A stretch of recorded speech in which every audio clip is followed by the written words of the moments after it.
Amen? For the last, mga igsoon, Acts 17:32. Now when they heard of the resurrection of the dead,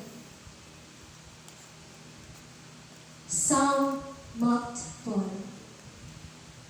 But others said, we will hear you again about this.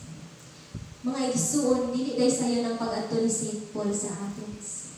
Daghang ng bato niya. Daghang ni persecute niya.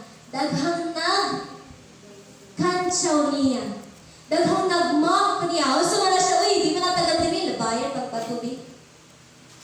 Daghang wala nito, igsoon. Pero paminaw. But others said, we will hear you again about this. Igsoon, sa ato din pagpangalagad ug sa atong pagwali sa pulong sa Ginoo, even pastor, young people, hamtong walay pinili. Kung buhaton nimo imong assignment, dili gyud tanan mo tuo. Pero ayaw pabalaka kay naa ang kidnay mo uban nimo. Amen! Dili tanan, dili na tong problema, dili na tong responsibilidad. Wala ningon ng Lord niya, go and convince them that I am the Savior. Ningon lang ang Lord, go and tell them. Dili na to responsibilidad nga tuuhan ta. Ang atong responsibilidad, pagsulti lang sa pulong sa Ginoo. Tagaan na nato higayon mga igsoon nga ang Holy Spirit na tayo na maglihok sa ilang kasing-kasing.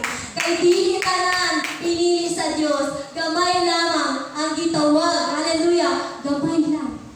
Ayaw ka na-discourage mag ko pastura kay wa may dito una ko atong nag-discipleship ko. Basta di ko kabalo. Ayaw ka hadlok, ayaw ka balaka.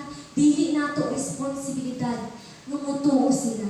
Responsibilidad nato nga mupadayag ta sa pulong. That's sa right! Amen! Hallelujah.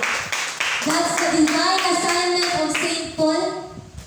Free yourself from idolatry. Makita ba na o dili ba na? Makita na ba na sa imong panimalay or sa imong kasing-kasing tuguti?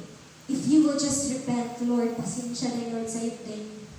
And you will follow the commandments of the Lord. Love God, love your neighbors as you love yourself. And then you continue to preach, walay pagpakahilom, walay pagpakahadlong, tuuhi nga magbalibayan ang Ginoo. Kay imong gibuhat imong assignment. Hallelujah. That's right! Hallelujah. Ito pagbangan atong buhay ng Diyos. Pwede mo na kanito mga igsoon, inubanan sa presensya sa atong buhay ng Diyos. Amen! Praise O ang pangutana mga igsoon. Are we ready to do the assignment? Amen! Andam na bata na bubuhat sa assignment. Amen! Hallelujah! Atong ipuyo atong mga mata o let us pray to the Lord. Atong pag-aano, higayon ang Ginoo nga musulti ka nato karong adlaw. Hallelujah, Lord. Dili, Father God. Natawa na ni Lord sa pagpaminaw, Father God. But I pray, Lord, nga Lord, kanya mo mga nadunggan o na sinabi karon Lord, ma-apply ka,